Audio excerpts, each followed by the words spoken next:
found three very good speakers today. I will introduce them just by the order of how they're going to, when they're going to do their presentation. Our first speaker is Olga Kvasova. She's actually one of our own members, so we are very proud of that. She has a PhD in marketing and she's currently lecturing at the new campus of the University of Lancashire in Larnaca. And she's going to speak about cultural differences in marketing. I don't think I need to say much more. You will discuss cultures of elements of culture, marketing, cultural differences in marketing, and some blunders, which I'm looking forward. So that's Olga. Then our second speaker is Graham Sherman, who is sitting there. He is the Chief Operating Officer of Primetel. Before that, he has worked in many different businesses and companies in the Middle East and in Europe. So he will share with us his experience of working in different cultures, different dynamics on the working floor, and how he experienced this. So that's more a, how do I say it, a personal, sharing of personal experience, which is very helpful for us. And then the third speaker is Mike McCormack. He's a business growth consultant sitting here in the front. He will talk to us about negotiations in an international perspective.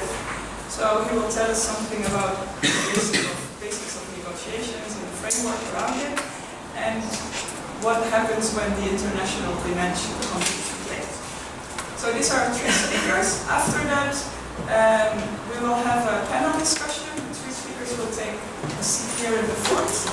We have chosen from all the challenges that you have given us when you registered on the internet, we have chosen some interesting challenges that we'll just project in PowerPoint. We'll ask the speakers to give their opinion, and we do invite the public to please take part in the discussion. And afterwards there will be time for any other questions that you came up with during the day. So I would like to invite Olga first to kick off. Good morning, everybody. Once again, my name is Olga, for those of you who have forgotten this. And today I would like to talk about cultural differences in international marketing. So first, I will talk about culture and its elements. Next, I will discuss marketing implications, cultural differences. And finally, I'll give you some examples of cultural blunders in marketing, mistakes that are related to culture in marketing. Some famous examples, quite embarrassing examples, that could be a good lesson for all of us. So let's start. Why should international marketers study different cultures? Because there are often surprises. For example, you might be surprised to learn that the average Frenchman uses twice as many cosmetics as his wife. Some implications for marketers. The Germans and French eat more packaged spaghetti than Italians do. And my favorite one, 15% of Chinese women style their hair and put on makeup at bedtime, which is quite opposed to European and American women. We usually remove makeup when we go to bed and we let our hair down. So Chinese women, 15% of Chinese women style their hair at bedtime and also put on makeup. Again, some implications for marketing that are in the relevant industry. By the way, I'm Russian, in case you find my English funny. Okay? So, the companies need to study carefully and thoroughly the cultures of the countries in which they are going to do businesses. So, but when we say all the time they have to study cultures, what exactly do we mean by this? So, what is culture? I have two definitions for you. One that we use in academia, a more sophisticated one. What is culture? A way of living built up by a group of human beings that is transmitted from one generation to another generation. It was suggested by State in 1973, many years ago, but it's still used. But I don't like this definition, it's too boring. I prefer another one. Culture is actually the way we see and do things around here. Important feature of the culture is it's acted out in social institutions. What kind of social institutions do we have? Family, education, religion, government, business. And these institutions function to reinforce cultural norms. This is how, sorry that I cannot see you, there is a wall here. So actually, this is how we learn culture, through these social institutions. Let's look at the elements of culture and study each of them in detail. Religion, education, values, beliefs, material culture, attitudes, aesthetics, and language are the most important elements of culture. Why are they important? Why do we need to study them as international markets? Let's start with religion. The research showed that religion does influence consumer patterns. That's why it's important for us as markets. For example, certain religions prohibit the use of certain products. Hinduism does not allow beef consumption. Islam does not allow pork consumption and drinking alcohol. Jews are prohibited from eating pork and shellfish. Implications for marketers in relevant industries. We have to study this before we introduce our products in these international markets. Moreover, in the Muslim world, religion is often a total way of life.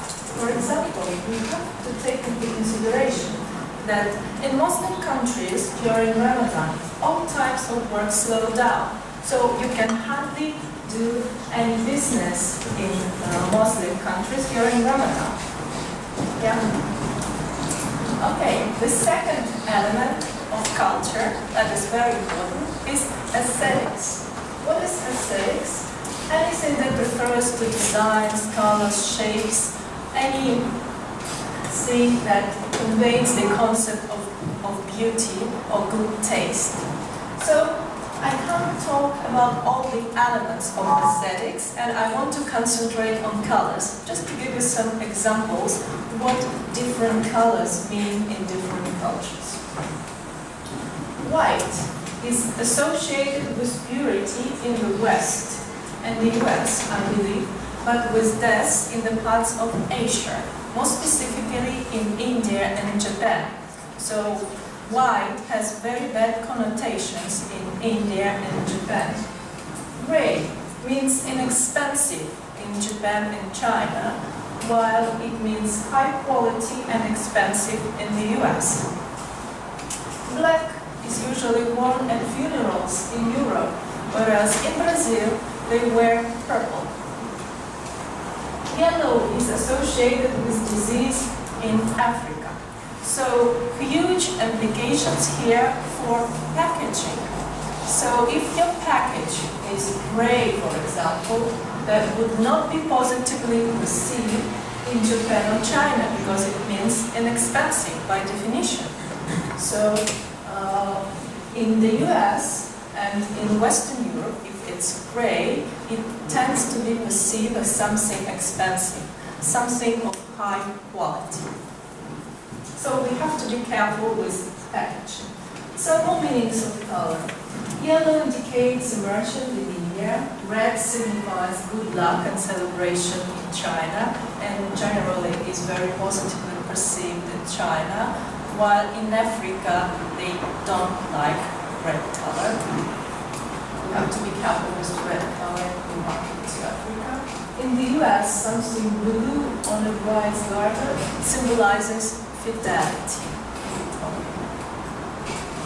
So, another element of culture that we have to take into consideration if we do international marketing.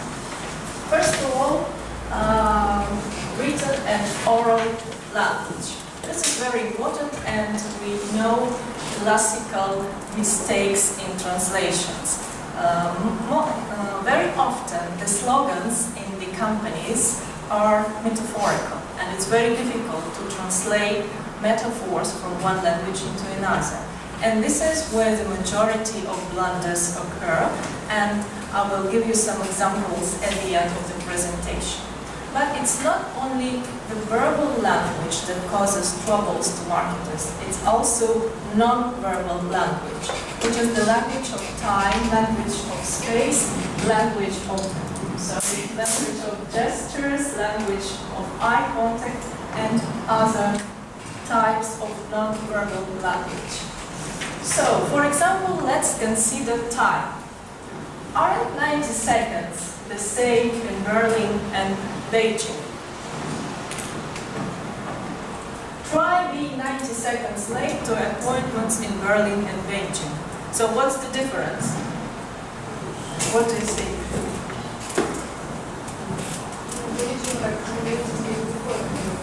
Yeah, exactly. So, in Beijing, if you are 90 seconds late, it won't be noticed. But in Berlin, you might insult your contact. Am I right, Daniel? Can I? Yes. Okay. So today we're a little bit late. So if we were in Germany, 90% of the people would be insulted to a great degree. So we would not be able to start the seminar even. Okay. So what's the point with the time? In Southern Europe and also in Southern America, Latin America, the Middle East, time is a servant, not a master. It's okay if you are not late, but it's also okay if you are late. This is the perception of time in these countries. In the US and most of Northern Europe, time is money. Minutes are a precious resource. So if someone is late, it means they have wasted someone's time. It's being frowned upon in these societies. And when we do international marketing, we have to take it into consideration, not to insult our partners. Two famous scholars, Morrison and Connolly, actually developed the whole theory that is related to time. So they talked about absolute punctuality, that is in Germany, Finland, and Japan, where every minute counts. So even if you are 2 or 3 minutes late, it's already very bad. You insult people that are waiting for you. They talk about virtual punctuality, the US, Canada, Denmark, and Sweden. So you are allowed to be 5 minutes late, not more than 5 minutes.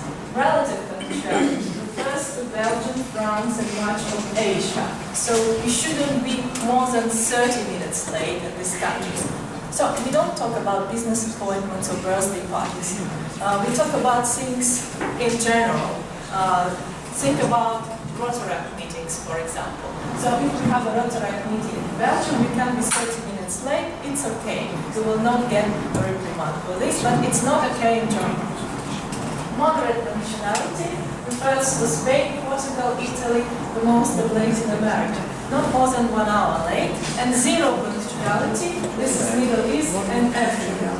So you can be hours late, and sometimes you even don't show up at all, although everybody has been waiting for you, it's still okay. No problem with this. People will not be offended. Where is Russia? Let's start with Cyprus first of all. Where do you think Cyprus fits? Zero punctuality. I think you underestimate Cyprus. So not more than 30 minutes late. Oh, come on, with you.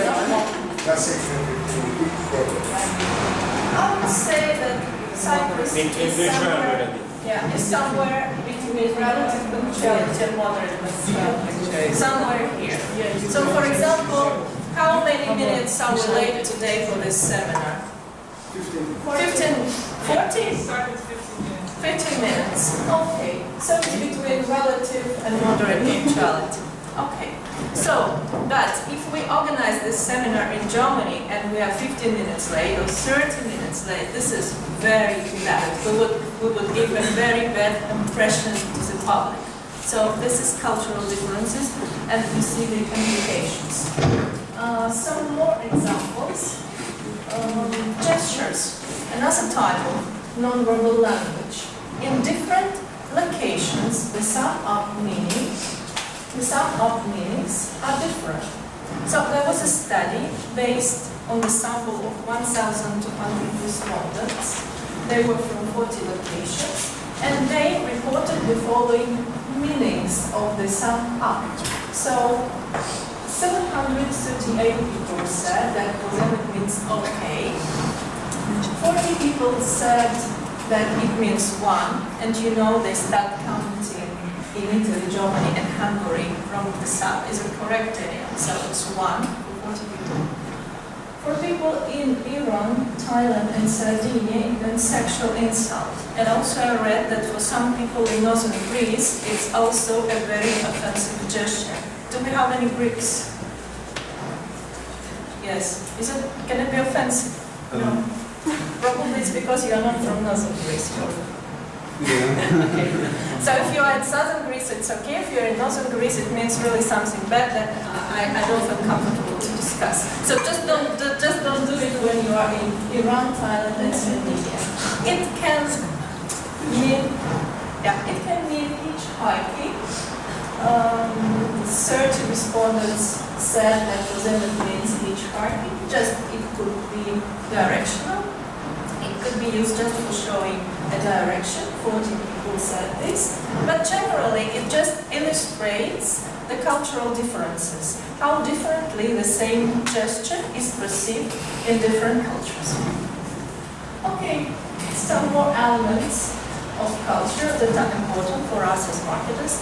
We have to take into consideration the level of education in different international markets. Why is that? Because education usually indicates the type of consumer market that is available. For example, if we introduce our goods in the markets with low literacy rate, then it has huge implications for our promotional strategy. We should exclude the printed material, the printed instructions, and include more drawings because people simply cannot read. So education, the level of education in international markets has huge implications for marketers. Material culture, the last element that I want to discuss. This is technological and economic aspects of any society. Why is it important for marketers? Because material culture has a very important impact on the quantity of the products demanded in a certain market, on the quality of the goods, and also the type of goods. For example, iPads, automatic dishwashers, or even vacuum cleaners will sell well in the developed markets, but they will not be in huge demand in less developed countries. So when you do your marketing, take into consideration the material culture of the countries where you're going to do your businesses. So, the challenges of international marketing are many, and despite the great availability of cross-cultural consultants, significant blunders are still made by significant companies. And I prepared for you the chart of 10 cultural blunders to remember that were done by significant companies, not very significant ones. Just let's look at these embarrassing examples, humorous examples, and let's try to learn from these examples. So as I told you, this is a chart. So as we are progressing from number 10 to number 1, the examples are becoming more embarrassing and more humorous. So let's start with number 10. A US phone company tried to promote its services in Saudi Arabia. Its ad portrayed an executive talking on the phone with his feet propped up on the desk, showing the soles of his shoes. So this ad miserably failed. What was wrong with it? Shoes.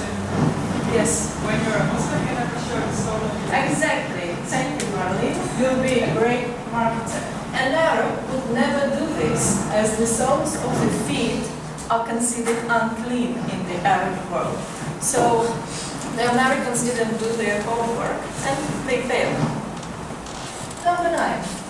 Cologne for men, scene with a man and his dog. You know what cologne is. Perfect. That's it. It failed in Islamic countries since dogs again are considered unclean. I disagree with it, but this is the fact. Actually, I consider the dogs to be cleaner than many people, especially when we talk about the inside world, but it doesn't matter. So, dogs in Islamic countries should never be used in conjunction with a product that is meant to apply to a human skin. So again, it was a mistake, and the company didn't do the homework. And also one, when Gerber started selling baby food in Africa, they used the same packaging as they used in the US. So they had a very beautiful baby on the label. And what they noticed, very strange reactions from Africans. Yes? The baby was blonde. No, it wasn't blonde. No? It signified that it was made of babies. So the baby was made from babies. Exactly, yes, exactly. That is the answer. Later they learned that in Africa, where people usually cannot read, the rate of literacy is very low, companies routinely put pictures on the label of their product of what is inside. So when Africans saw the baby on the product, they didn't think anything good about it. Okay, so another cultural blunder. Number 7. Now we come to translations. It's very difficult to translate slogans. Pepsi's come alive with the Pepsi generation. Translated into Pepsi brings your ancestors back from the grave in Chinese. So they just translated it roughly. They didn't ask the Chinese people how it sounds to them. So, and this is a real example. Actually, they did this promotion campaign. They launched it. In some time, they realized that it was funny, accidentally, and only after this they corrected this mistake. So all the examples that I'm showing to you are real examples. So the Dairy Association's huge success with the campaign Got Milk prompted them to expand advertising to Mexico. So they translated it, and it sounded in Spanish like, "Are you lactating?" So does everybody know what to lactate means? Yeah. To produce milk. Yeah. Okay. So I was quite embarrassed. Initially, the Coca-Cola nature child was first read as Keller, meaning female horse stuffed with wax. So it was very funny for Chinese people. And what Coca-Cola did, when they realized their mistake, they tried 40,000 of different combinations of this Coca-Cola, whatever, and finally they came up with the good one that means something like enjoyment in the mouth. So it still means something, but not female horse stuffed with wax. Not a very attractive name for the soft drink. Okay, number 4. An American t-shirt maker in Miami printed shirts for the Spanish market to mark the visit of the Pope. But they made a mistake in translation. Instead of "I saw the Pope and Papa," the shirts read "I saw the potato and Papa." So they confused and Papa and Papa. So the shirts read as "I saw the potato." It was printed on the t-shirt, which is, okay, a little bit strange, yeah? Okay. Number 3. Oh, this is my favorite one. So when Marketan marketed the ballpoint pen in Mexico, its ads were supposed to say it won't leak into your pocket and embarrass you. But there was some confusion with the word embarrass, so they didn't translate it correctly. And it finally read as "it won't leak into your pocket and make you pregnant." So, and it stayed for 3 months in the market before they realized there was something wrong, and then they corrected it. Okay, you see this one? When electronics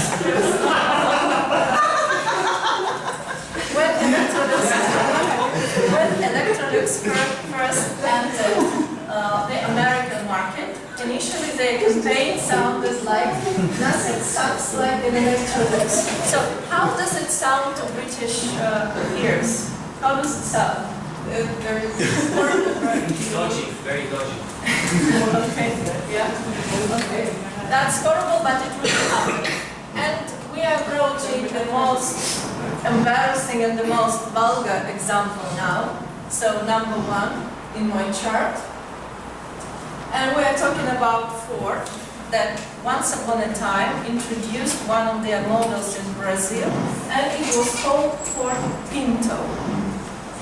So what happened? The company could see that their sales were very low, and they couldn't understand why, because the features of the car were actually very good.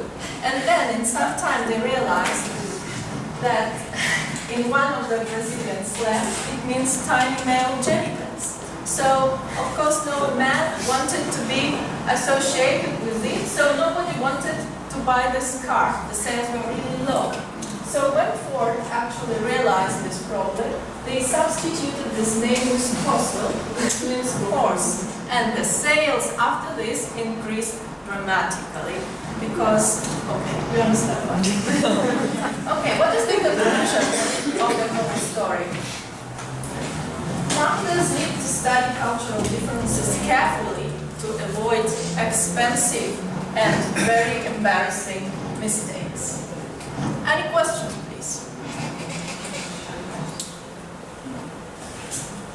It was a very sudden end. Yes. Sorry that I was overlooking this part, but Do you mind if people can keep their question for the end? So we can no, I don't at mind. the time? I don't mind. So, Yeah. if you have any questions, ask them during the panel discussion. Okay. So thank you. Yeah. Thank you.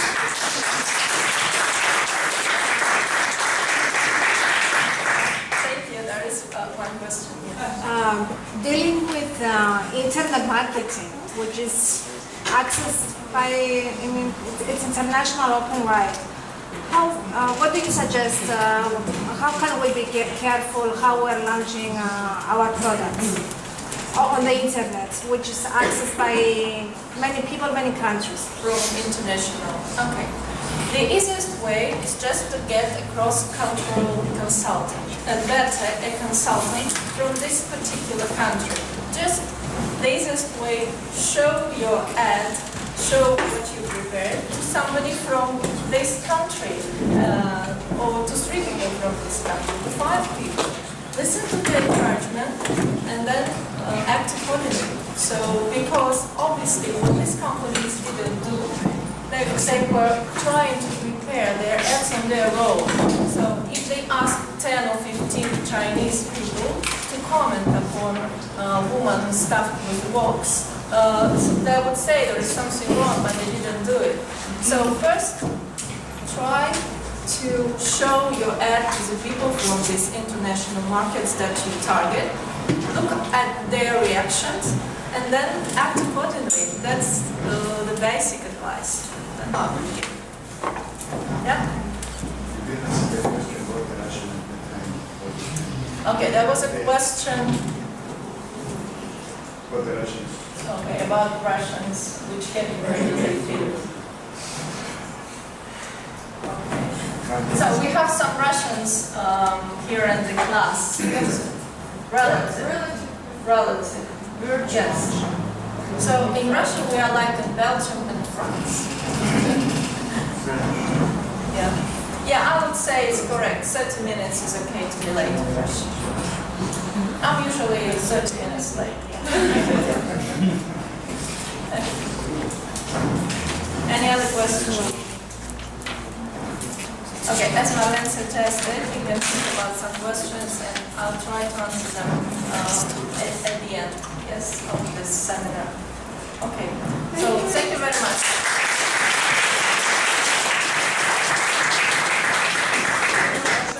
Our next speaker is Graham Sherman. He will talk without the microphone, and he will share with us his personal experiences working in many different countries. Thank you. Hi, my name is Graham. Thank you for inviting me. I'll try without the microphone. There is an old joke for speakers. You say, "Can you hear me?" And if you're very unlucky, the guy sitting here says, "Yes," and I'll swap with somebody who can't. I said I would talk for a few minutes about working as a foreigner. I guess a lot of you know something about that. You're not all from Cyprus, you're not all from Limassol. I said I would talk about my experiences, which allows me to be different. This is the other side of the coin to Olga's culture. When you're marketing into a culture, you need to understand what the market wants. This is where the market has employed you. They've decided, for whatever reason, you have something to offer as a foreigner. Maybe it's a skill, maybe it's because you know how the computer works, or you've done it before, or you know that when marketing in an Arab world, gold is only for women, silver and platinum for men. It doesn't matter why they've employed you, they've made that decision. Somebody has offered you a contract, you've got on a plane or a boat, and you have arrived. I worked in the UK, where my home is originally and sort of still is, for about 20 years. My home in the UK is near Manchester. When I get in a taxi, just about anywhere in the world, the taxi driver in English, because nearly everybody speaks some English, and if they're a taxi driver, will say, "Where are you from?" And I say, "England." And they say, "Where?" I don't know why they're asking, because they have no idea what England is like. But they say where. So I say Manchester, and it's Manchester United. They don't know what Manchester United is, except they see it on television. They see football. Just like downstairs we see Starbucks. Around the corner we see McDonald's. The sad fact is the world is getting smaller. And the industry that I work in, telecommunications, is largely responsible for that. Too many things, sadly, are becoming the same. But it does make it easier to travel. It does make it easier to move around. I spent about 10 years as a consultant before coming here to work for Primetel for the last 3 or 4. As a consultant, initially, I worked in the UK and in Europe, maybe 1 week, maybe 2 or 3 weeks away from home. Then I would go back home. And I learned in that phase of my life never to tell my wife what a great meal I'd had in the hotel, because she hadn't had it. And I learned never to let the family want to go out on the day I got back. Because I was always tired from travelling, they were always waiting for me to come home, and they wanted to go out. And I learned, don't do that. Go out the next day, have the first day off. It makes a big difference in family life. I learned a lot about room service menus, and I got the appetite for working abroad. I worked in America briefly as a consultant on visits, and in India and in South Africa, and I'd seen different parts of the world. So my first long-term opportunity was to do about a year in Ankara. Now obviously in Cyprus, talking about Turkey is a dumb thing to do, but I worked in Ankara for about a year. Capital city of a large country. A new city in the sense that it was really built by Ataturk when he founded the Turkish state in the 1920s, 1930s, full of embassies and hotels and goats, full of mosques, quite alien to the culture I've been in the United Kingdom and my other overseas visits. It's in the middle of nowhere, it's just stuck in the mountains in the middle of a big landmass. And the day I arrived, it was snowing gently. The temperature was about freezing, and it was quite pretty. Got in a taxi. The taxi driver has always asked me where I came from. We did the Manchester United thing, and off we drove into the dark. No lights. We were doing maybe 100, 120 kilometres an hour down an unlit road, quite a big road, steering around the bricks. So I put the seatbelt on, because if you hit a brick, didn't fit. No meter. and I have precisely 70 Turkish lira in my pocket. I have not got the foggiest idea what Turkish lira is. It's just the note that came out of the ATM at the airport. I don't know if it's going to get me to the hotel. The journey goes on, and on, and on, and eventually we get to the city. The snow's falling faster now, the car's skidding a little bit. We go through the city and into the suburbs, and on, and on, and we finally arrive at a very nice 5-star hotel, Sheraton Hotel, owned by the client who runs the telco business, Oje Telecom of Saudi Arabia, and they just bought Turkcell, which is why they bought me. Check-in for the night. I wake up in the morning, nice new hotel room, just like ones I've been in all over the world. Nice little digital phone, tells me the temperature outside is now -22. That's the coldest I've ever been, -22. So go downstairs, have some breakfast, get a taxi to go to the office. The snow is this high on the pavement. The city is deserted. We go to the office, I meet some people, it's very cold, we talk, we try and do something. 3 of my colleagues arrive, we go back to the hotel. We do this for 5 days, backwards and forwards across the city. The city is empty, we don't understand it. Where are all the people? There's 10 million people. The government has ordered all but non-essential military traffic off the roads, and us. Apparently we're allowed to go by taxi. We didn't understand the culture we were in, but we did understand you can still do a job. Because once I got to the office, the snow didn't matter, the weather didn't matter, my British accent didn't matter, they wanted the knowledge. I learned lots about their culture. There was a picture of Ataturk, a man who died some years ago, Kemal Ataturk, the founder of their state, on every office wall. On every meeting room, classroom like this, there would be a picture of the founder of their state just on the wall. Just like there is in many Middle Eastern countries. If you say to people, who is that? They think you're mad. How could you not know? If you say, why is the picture there? They say things like, I respect this man. I've been brought up to think of him as my inspiration. And they mean it. Their culture is different to my culture, but technically they still wanted telecoms much. It didn't actually matter that much, one-to-one. But as a group, we were resented. They didn't want the foreign implant. They regarded it as a matter of shame that they had to ask for help. Collectively, we were actually made to feel uncomfortable. Meeting rooms disappeared, computers stopped working. The lights went off at 5 o'clock when the security guards suddenly decided everybody else was out of the building, and we had to go and turn them on ourselves. But individually, people couldn't have been nicer. And you have to decide sometimes when you're working abroad, what is it you're there to do? You just share it as an experience.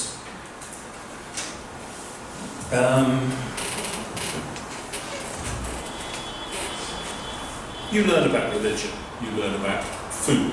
It's best to live in the culture. It's best to live in the system that's there. Ankara, as I said, it's in the middle of a landlocked mass. You have to go through mountains to get out of the city. But it has brilliant fish restaurants. It's unnaturally wrong. Why should you be 500 kilometers away from the sea in 3 directions and 5,000 east and have fish restaurants? And the answer is because when they built the state, they built roads and railways to link the capital to the Mediterranean to the Black Sea. You can have better fresh fish than you can in Limassol, because they still have fish in the sea.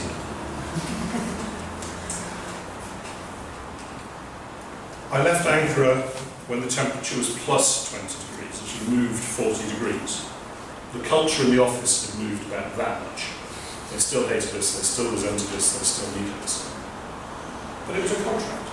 They paid us money, we did our job, we left.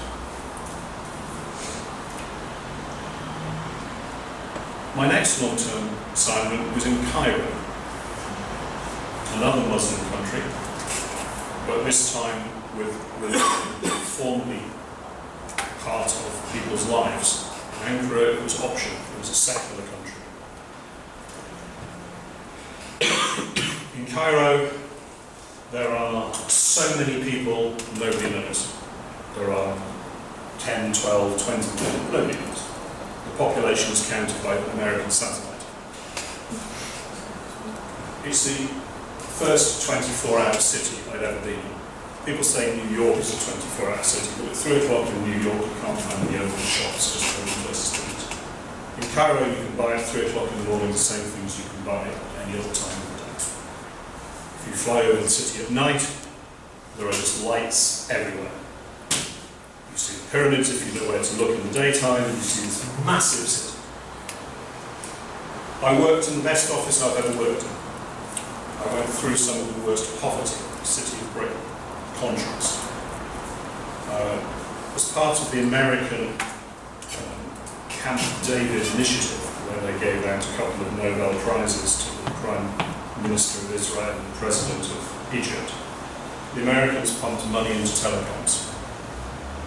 So Cairo has, and Egypt generally, has very poor fixed telecoms, actual cables. It has very good mobile telecoms, because the Americans pay for the investment.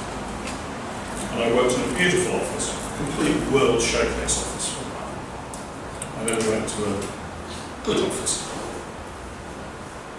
The money was coming from the Middle East, from the company that I was working for. And the chairman of the company was flying in together with the Minister of Telecoms.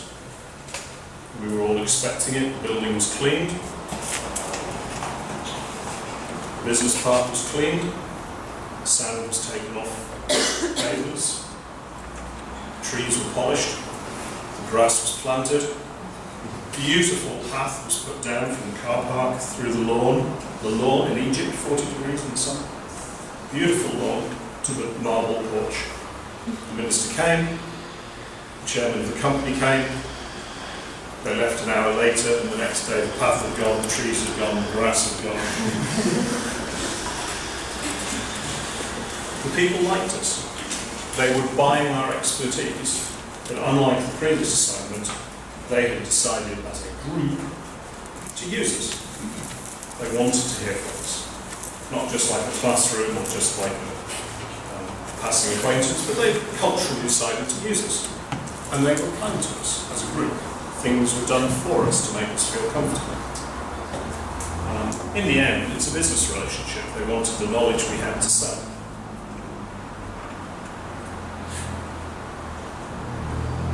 I learnt about overcrowding in rooms. We started a business with a few hundred people. We had many hundreds by the time it was ready to launch. The office accommodation wasn't big enough.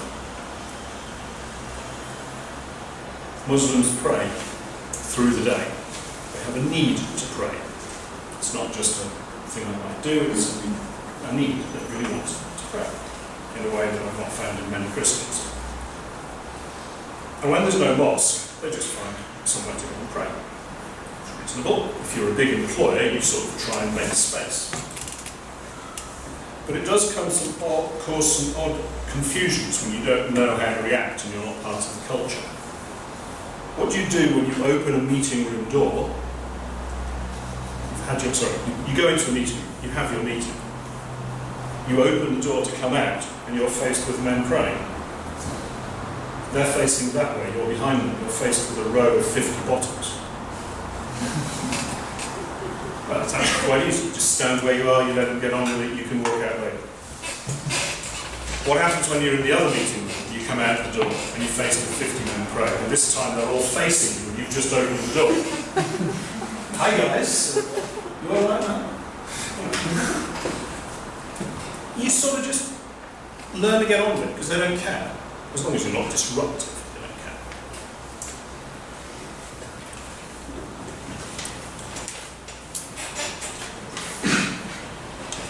The taxi drivers in Egypt are much smarter than the taxi drivers in Ankara.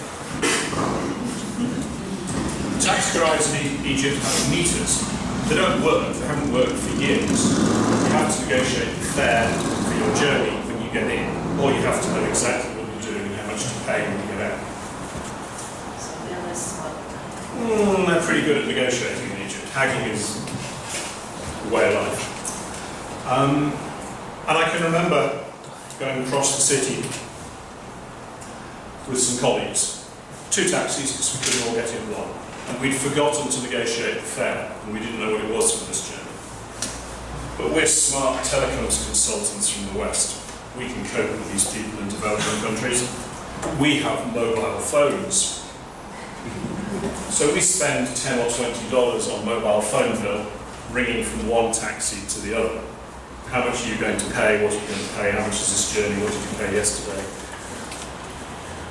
Now, taxi drivers are smarter than me. I've only got 3 university degrees, and the guys in the car had as many. But they're smarter than us because they realised what we were doing. So they pull up the traffic lights, and they're 20 metres apart in this big junction, and they're doing these sort of hand signals. And when we get there, they open the door and they go, $50, please.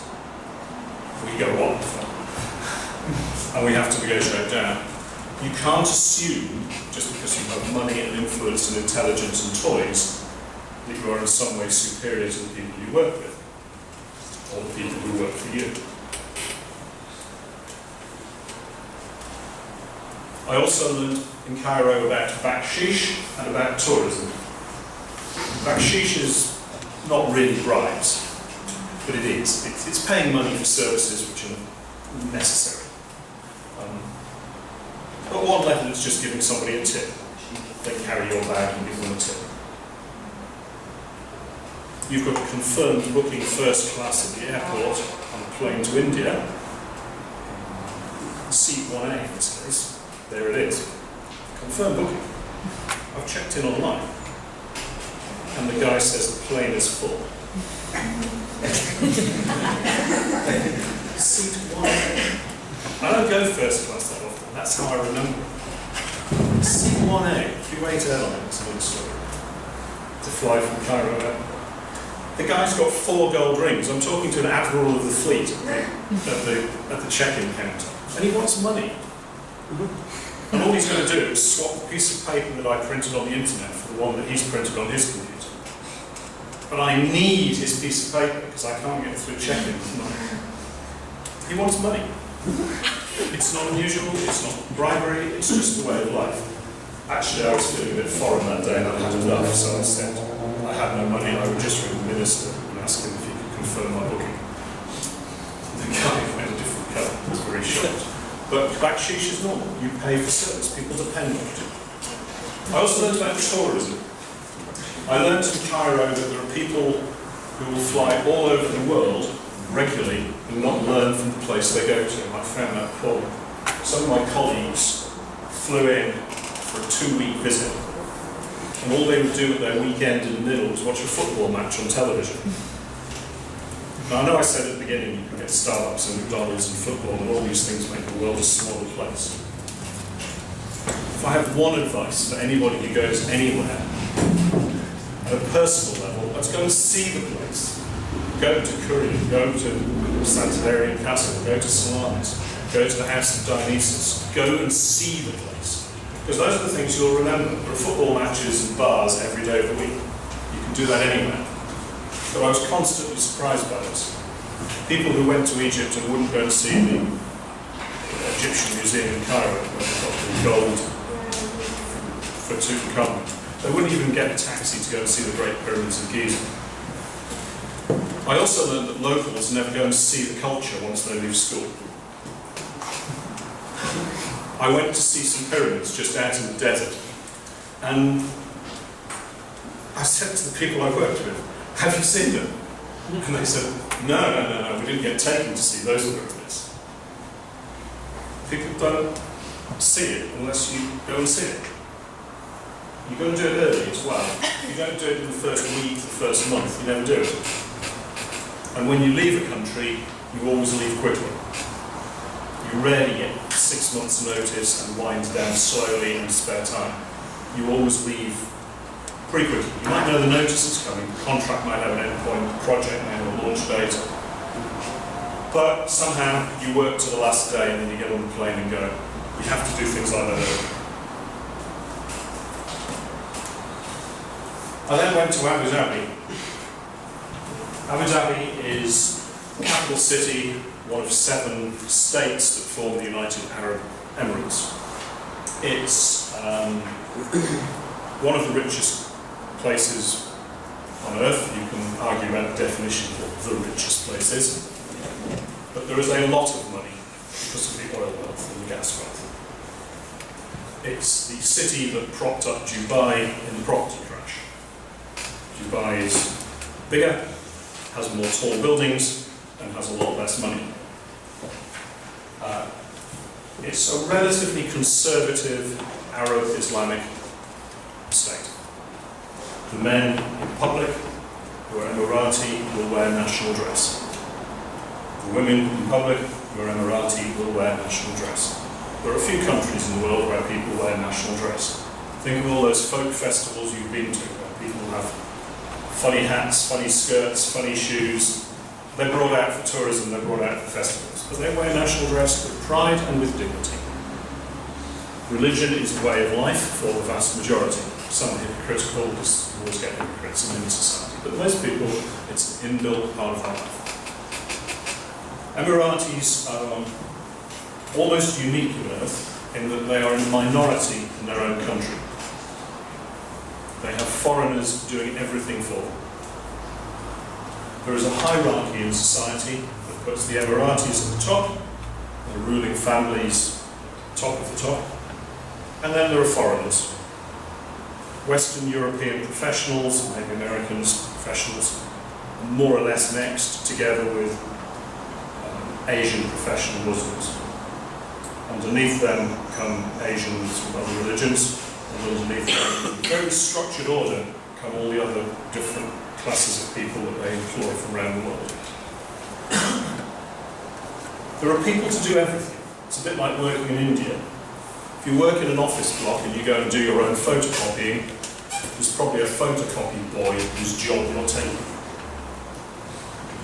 The guy who sits in the photocopying room waiting for somebody to come in to say, please copy that.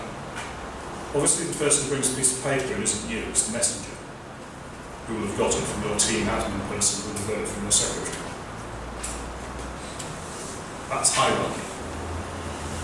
It's more prevalent the further east you go, perhaps into India and Sri Lanka and places like that, but it's pretty light in some of the Middle East. I said the Abu Dhabis have money.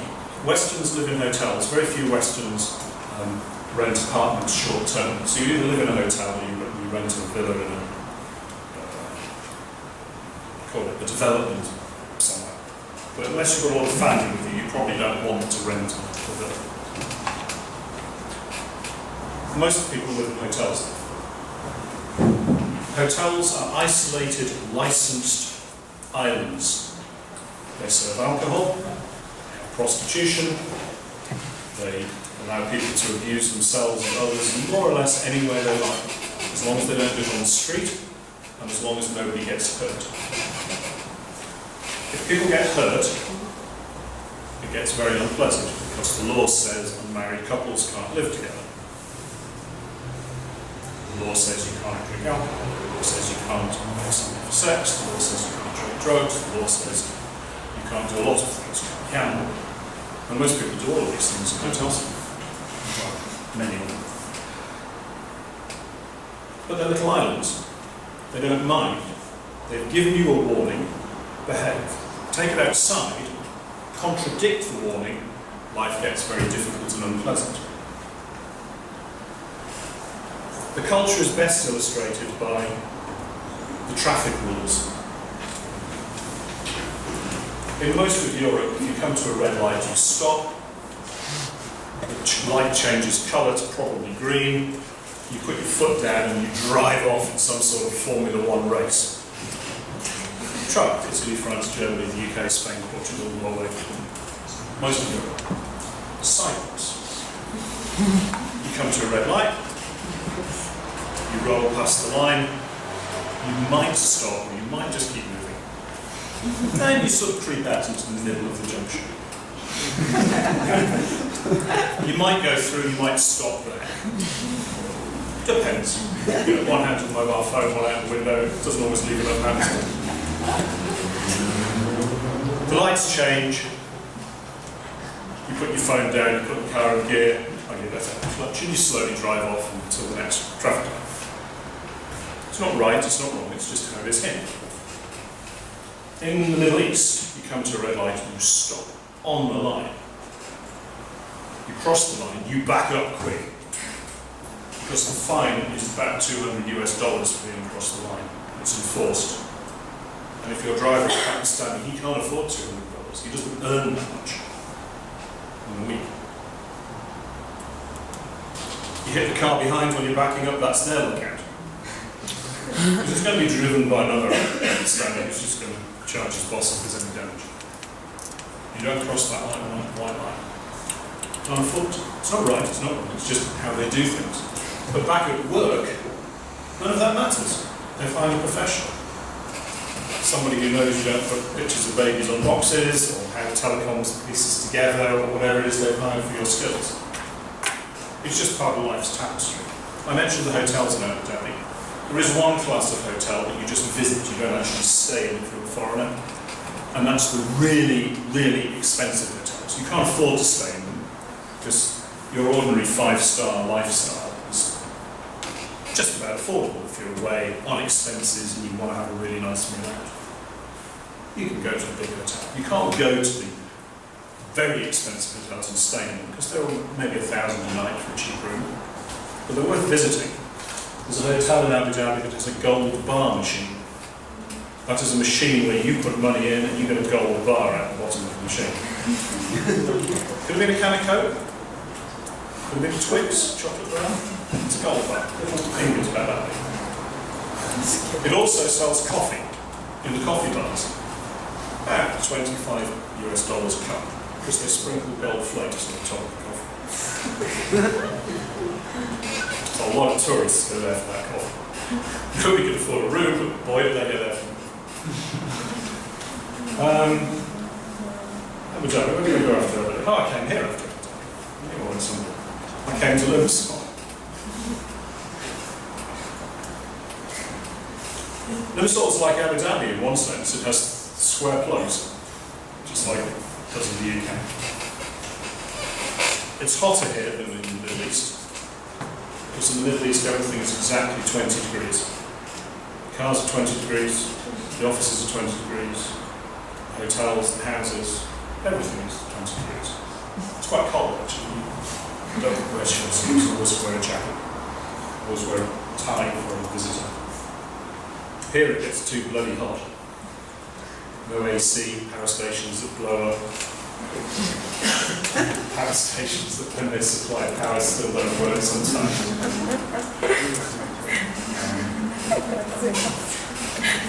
No fish in the sea. Cyprus is, to me, like a city-state, just like Abu Dhabi was. It's on a rock. It's spread out. There's 500,000 active people economically here, but they're spread out. It's only the population of a city. Fewer people live in the Vatican City. Monaco's a bit bigger, Luxembourg's a bit bigger, but these are city-states, places of power. Everybody knows it. There's not much difference here between the President of the Republic and a mayor. You can see them, is the point of view. Not the executive power, but the access. If you've lived here a long time, you belong to somebody's company. You belong to a social group. And you interact with all the other social groups and companies. And you start to understand the networks. You can't get rich here unless you do multiple things. The monopolies aren't big enough. So the families and the institutions that own things here don't own one thing very much. They tend to own multiple things. Some hotels, some restaurants, some property. A franchise for a product. It's like a city-state, even though spread out. And that means, for many years, people have been very loyal in Cyprus to their employers. It's changing now, obviously, because it's no longer an employee's market, it's now an employer's market for labour. Cypriots, like many other people, have been through a huge cultural change. When I came here, Cypriots wouldn't talk about money. I guess the Americans are the worst at talking about money. Hi, how do you do? My name's Graham, what do you make here? pretty much all in the same first 2 minutes. In the UK, not quite as bad as that, but in the UK we have a way of knowing how much people earn. We just look at the car they drive. Very car-centric in the UK. You can look at the motor car and you can pretty much work out how much money somebody earns a year. In Cyprus, people wouldn't talk about money. They're proud of supporting their families, looking after themselves, and then disaster, a tragedy where people were killed, at Mary, where the containers blew up and the power station was knocked out. And everybody's electric bill suddenly had 5 extra taxes on top of the VAT. 6 taxes on one electric bill. That was enough to make people talk about money. People now will talk in the cafes and the bars and the restaurants, almost strangers, about what things cost. It's quite a change in society. And that change reflects, I think, what I said before, that it's now a buyer's market for labour. People are going to lose their jobs in the next year, it's sad, in increasing numbers, and they're not going to get more jobs. I found as a foreign worker here, people are kind, it's like they are everywhere, on a one-to-one basis. There is little antipathy, there is little antagonism, there is little overt racism to foreigners at a one-to-one level. But as a group, Cypriots are going to be faced with a growing problem. They're not going to have jobs for their own people. Foreigners at all levels are going to be put on planes out of here over the next 2 years. It's easier to get rid of a foreign worker than it is your own people. But of course, it's foreign workers who have skills which are needed. So there'll be others arriving with very specific skills, maybe to be in banking instead of telecoms, I don't know.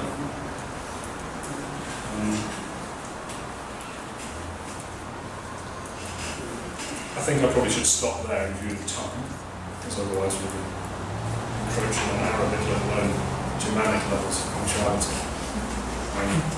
If you'd like to ask any questions afterwards, please do. And it's out of a personal view. In short, I found working abroad from my home a real delight, because I've met people from different places and I've learned things I would never have seen, that I'd never have learned except from books, seen things I would never have seen. I've also learned there's a time to go home, and I find that after about a year you've done a cycle and things come around. It's not necessarily to do with climate, it's more to do with budgets and project lifestyles. And I've learned that after about 3 years, most expatriates have had enough. People who survive somewhere more than about 3 years seem to put down roots for a long, long time. But most people don't make 3 years. Thank you.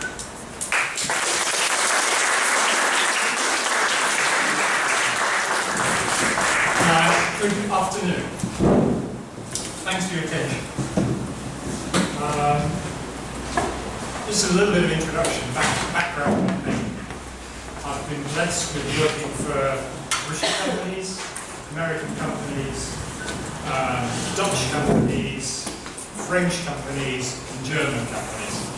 And along the way, I think in those times, I've worked in all those countries to a greater or lesser degree.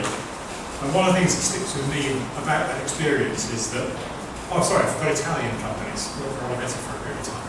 One thing I learned along the way was that when you go to a meeting in Italy and you take notes, you have a blank sheet of paper. No lines, no boxes, no nothing. Because Italians are kind of very free format. When you do meetings in the UK, you do meetings in the US, you have a ruled pad. You should keep your points all nice and organised, bullet points, stuff like that. When you go to Germany, you use squared paper. Because everything's got to be organised. And one of the classic illustrations was I worked for a French company for a long time, and the chairman of the company would bring me up out of the blue and say, "Mike, can I come and see you?" "Yeah, fine, no problem. With your project, Francois." He'd come across and he'd sit down and he'd make a meeting room, and because he was the chairman of the company, you were very nice to him. We didn't bother with the paths and but we did make him feel very welcome. And he'd say to me, "Mike, have you got a strategy?" And I'd say, "Well, yes, of course I have, Francois. Would you like me to explain it to you?" And he'd say, no problem. As long as you've got one, that's fantastic. Let's go and have lunch." Then I worked for a German company. I was recruited into this German company to set a market operation in the UK. And the first thing they did was go away, spend some time, develop your strategy, and then come back and come to Frankfurt and explain it to us. It's fine. And being a consultant, I prepared a small PowerPoint set of slides that explained what I was going to do, how I was going to do it, the resources I wanted, the approach. And I was stunned to discover they expected me to go with not an Excel sheet, they expected me to go with an Excel workbook. Because that's the way they think. They want numbers. I had numbers, I'm in power. They wanted numbers in an Excel worksheet they could play with. Fascinating. Right, I've now been in Cyprus 4 years, I run my own business, I consult with companies on strategy, sales, marketing, all sorts of stuff like that. I guess if you sum up what I do, it's about helping companies sell more. That's broadly what I do.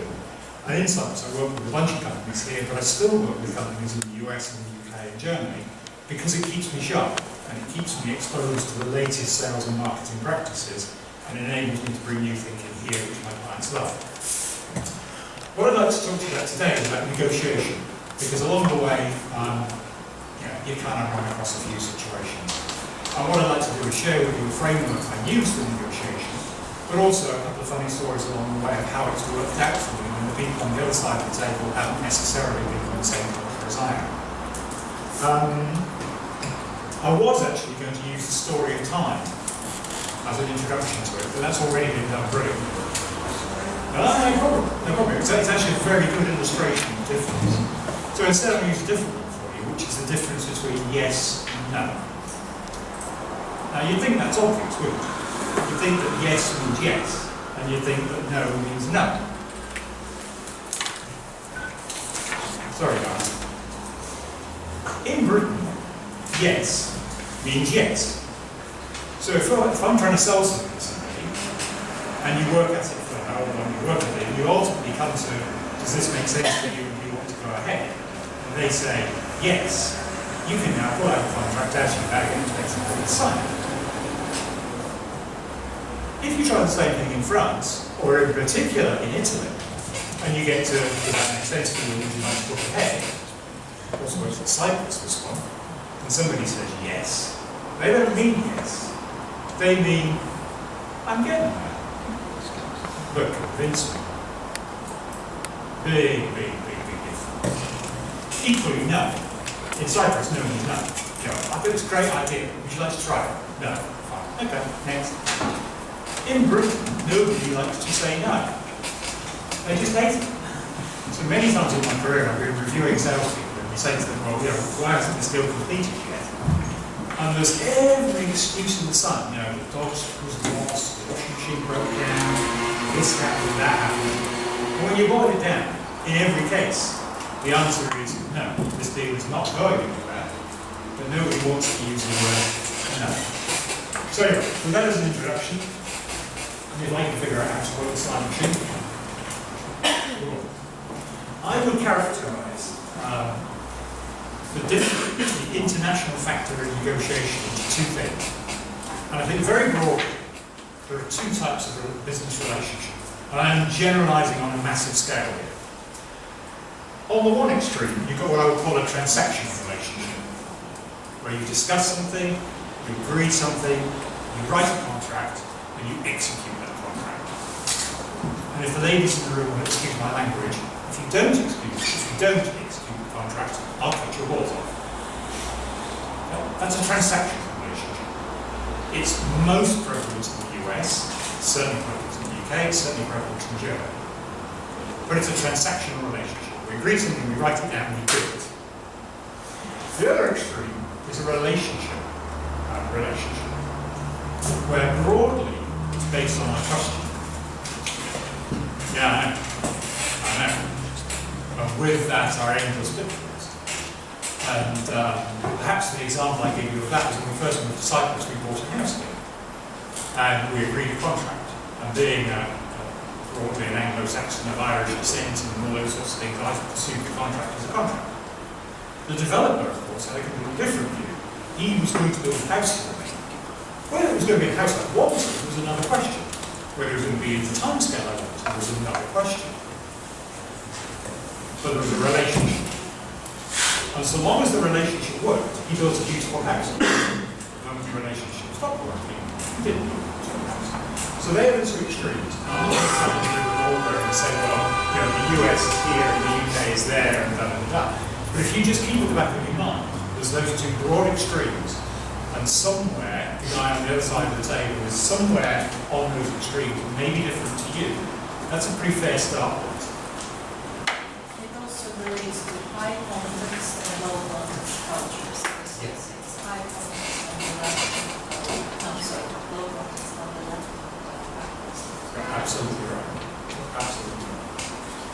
So, if we now look at a negotiation model, this is what I use.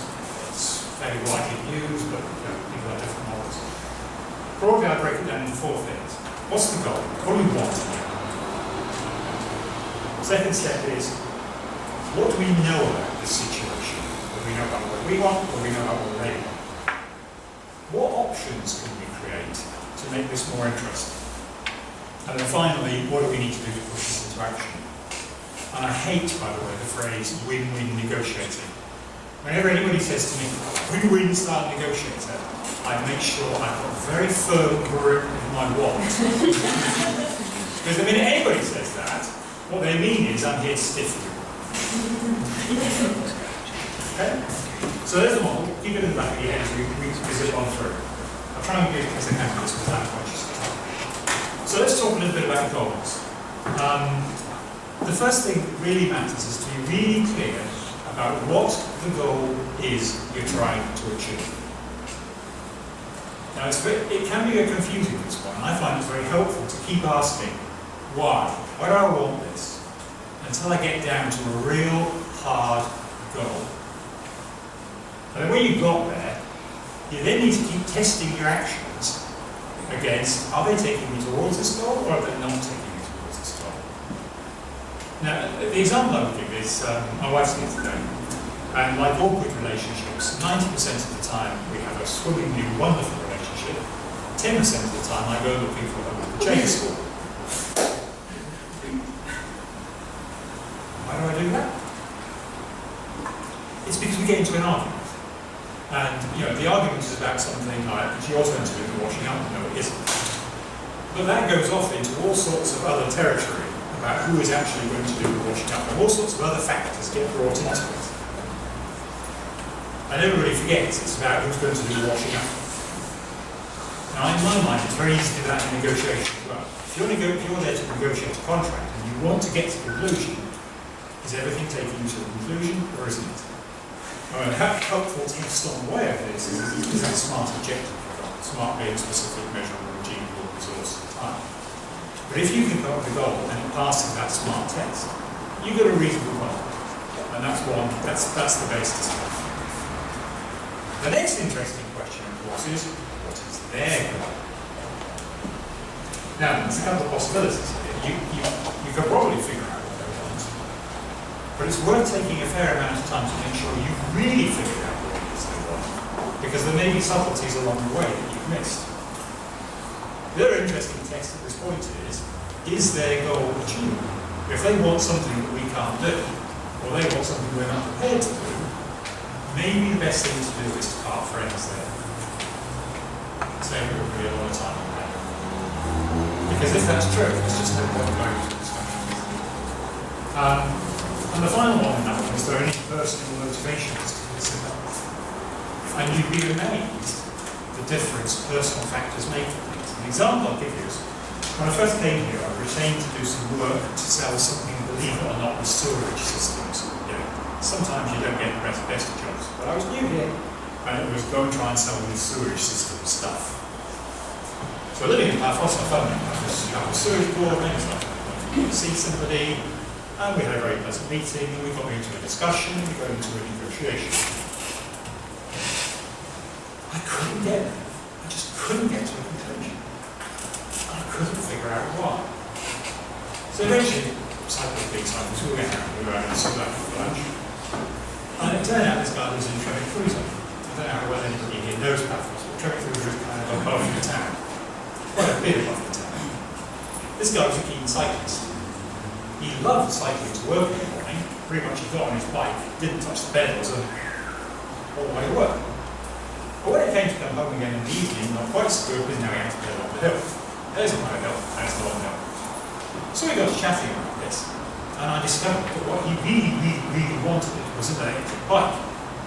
Now, pick up on something Graham said earlier on, what he really wanted was for me to give him an electric bike. But of course, I wouldn't do such a thing to a local government official in Cyprus. But what I did do is go and find him a place where he could buy an electric bike cheaply. When I found him on eBay in the UK, I took him through the process of how to bid for it, he won it, he was happy, he got his electric bike. I got the business. So therefore, personal motivations are a huge factor. Well, I thought I was selling €100,000 worth of sewage equipment. I wasn't. I was selling an electric bike. Crazy. But there you go. You've got to recognise these things. So, past the goal stage, next stage is the analysis stage. And this is where you need to do a huge amount of thinking. Now, the obvious one is there's people involved. And since we're talking here in an international context, we're talking about people potentially of different cultures, different upbringings, different perceptions to you. So who are these people? Question number one. What can we find out about them? What can we find out about their personal motivations? Do they want an electric bike? Are they empowered? Now this one's critical because it's very easy to have a long negotiation with somebody and get to the end of it and then say, well, that's all very nice and fine. Now I need to take it to my boss. And you're starting again, you're back to basics. So finding out that the power at the table really is the power at the table really matters. In an international context, one thing I found very useful is to be able to figure out, are there any third parties who could influence these people? Now that could be reference customers I can bring to bear to say, well look, we did it for him and therefore we can do it for you, would be an example. Trade bodies would be another example you can bring to bear. Best practice in your industry is according to, and therefore if you do this, it will be a good thing. The killer one, frankly, is to go to their customers and talk to their customers and figure out from their customers what the shortcomings in the company are, and then you have to use the customers who are this influence. It sounds dangerous, or it's good, because now you can talk very specifically about very specific problems. The second part of this is about their perceptions and interests. And you can't even get into a negotiation unless you find a point where everybody's in agreement. Now that might be a long way back. The point of agreement might be, I think that's black and you think that's white. But can we both agree that you think that's black and I think that's white?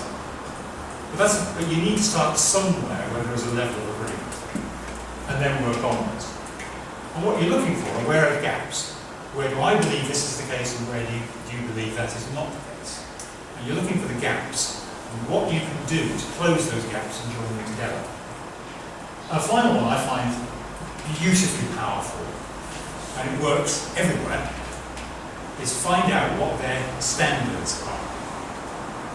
Now perhaps the best example of a standard I can give you is, the last time I went to the UK was about 6 months ago. And I arrived at Manchester Airport at something like midnight. And of course, because it was the UK, it was absolutely tipping down the ground. And the rent-a-car place was on the roof of the car. So I went up there, struggling with my case on one hand, and the briefcase on the other, and the brain smashing down. And all I wanted to do was get into a car with a GPS to go to the hotel I knew was about 8 kilometres away. That's all I was interested in. And when I got there, I was confronted with, well, we haven't got a car of your grade, this problem, that problem, the other problem. But this rent-a-car company, bless their hearts, thank you, had written on the sign, on a huge sign, behind the guy who was telling me why he couldn't help me. There was this huge sign that said, we aim to delight our customers. So eventually I said to this guy, I said, just stop it, stop. Tell me, if you turn around and read that, what does it say? So, well, I'm trying to delight him. So I said, if I phoned your managing director and related this conversation, would he agree that you're trying to delight me? And he said, well, no, he wouldn't. So I said, good. Let's stop messing about with is, it's tipping out with rain outside. Can I please have a rental car? And can I please be driving it in 2 minutes? Do you know what? I booked a Golf, I drove away in a BMW. That's using standards. If you're doing it in a big company context, you go looking at their website, you go looking at their mission statement. What does their mission statement say? Go look at their company report. What does their chairman's statement say? Look at things that they're saying on their website as how they try to attract customers.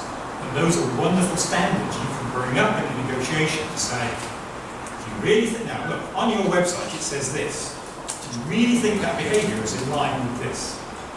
It's very, very powerful. Final thing is you're trying to create some options.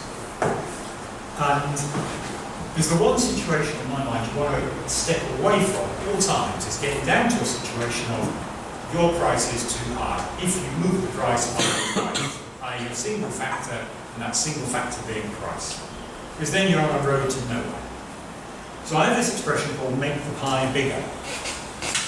What you're trying to do is you're trying to bring other factors into play which are as important as the price, so that you never get to the situation of it's this price or that price. So for example, how's whatever this is going to get delivered? How whatever is this going to get installed? How are they going to get trained to use it? How is it going to get supported? Those are all very fruitful grounds to find other things that are important, that you can begin to join together to make the pie bigger. And there's two lines of thinking which are interesting. The first one is, what's got value to them, but doesn't have value to you? So that's a great thing to give away.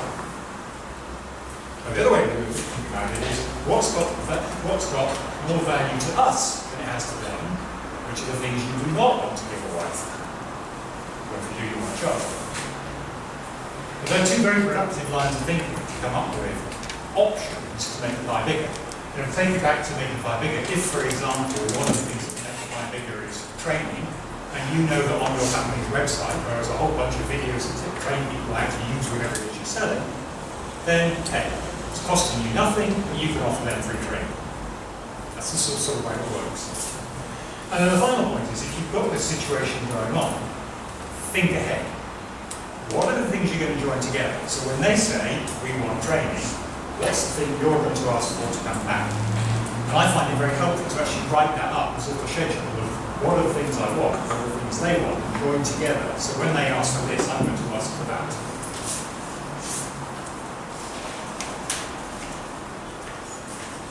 So, when it comes to this, trying to make the pie bigger, I find it very helpful I'm talking a big situation, I find it very helpful to have a kind of brainstorming session going on, where there's no rules, just write ideas down, nobody judges the ideas, and we'll come back and look at the ideas later. And you can come up with some absolutely stupid ideas in the process of doing so. But in the process of doing so, some of those crazy ideas may not be just quite as crazy as you think they are. Now, the example I'll give you of that one is, how long ago? 5 or 6 years ago, I was involved in negotiating what was an IT outsourcing contract with part of the atomic energy industry in the UK. And the work we were trying to get was for the IT services part of it. But we were up against some pretty stiff competition, and we were in a situation where there were things they wanted us to do that we were struggling a little bit with, and it was a funny old situation. And when we did the brainstorming bit, somebody came up with the idea of, instead of limiting it to IT, why don't we go for all the back office services? The whole lot. And put it in as a speculative bid. And I remember thinking, that is the wackiest, stupidest, craziest idea I've ever heard. But it just might work. And it did. Ultimately, instead of winning £10 million into business, we ended up winning a £40 million business. And it came out of a crazy idea of brainstorming. Second consideration here are risks. What happens when things go wrong? This is where you lawyers start sitting on your shoulder saying, everything's going to go wrong, everything's going to go wrong, gloom and doom, gloom and doom. But the trick is to figure out where the risks are, and what either you can do to manage them, or if they're their risks, what you can do to help them manage them. There's also an interesting little thing comes up in this one. When you get into this sort of discussion with somebody in a negotiation, if they start hammering you on a point, it gives you a very good clue as to the way they're thinking. And I had a very recent example. I was in a situation where this was going on, and I was absolutely hammered about the delivery terms, how accurate the deliveries were, when the deliveries happened. I can answer all the questions, no trouble at all, because the organisation I was representing had a delivery record, so I had no trouble asking them. But what it told me was that when they were going to be involved in doing deliveries to us, there were potentially problems, because they kept on about deliveries, so it was obviously in their mind a problematic subject. And it helped us in the negotiation, because we were able to push back very hard on how they were going to deal with us, and how we were going to make that work. So the final thing is, what does a great outcome look like? And again, I find it very helpful to try and figure out other ways of looking at the same set of facts. Now again, I go back to the wife example. We have this expression in our house of, we're looking at the same stuff, we're just looking at it from the other end of the telescope. Yeah? It's the same set of facts. You've obviously been there. You know, she said, it's like this, and I'm saying, you're absolutely right, it's like this, but there's war going on in the middle of the chainsaw's out. But actually, it's the same set of facts. It's just we're looking at it in different ways. And in an international context, this happens all the time. All the time. Because you're dealing, almost by definition, with people with a different set of perceptions than your own. And the final one, obviously, is how can you make your own proposition the most bigger. That's very obvious.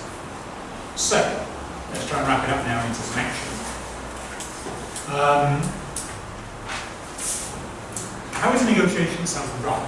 So we've now done our preparation, we've worked out what our options, and we're sat across the table from this charming group of people who are all smiling. The first thing is to figure out who is who. And in the best context of a football team, figure out who is going to mark who.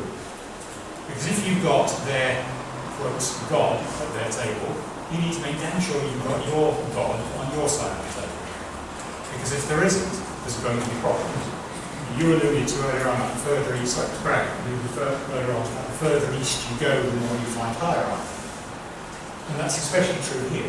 And you need to match hierarchy to hierarchy. And if they're bringing in somebody important, you need to bring in somebody important. If they brought in a tech specialist, you need to bring in a tech specialist. But you need to mark them, just like the team. The other one I always find handy is to take with me somebody who says nothing. There's a note taker. But their real job is to watch the body language. Because body language tells you so very much. And having somebody in your team who's watching the body language on the other side of the table, and that's specifically what they are for. They might be taking some notes as well as a cover. But be actually watching what's going on is so helpful.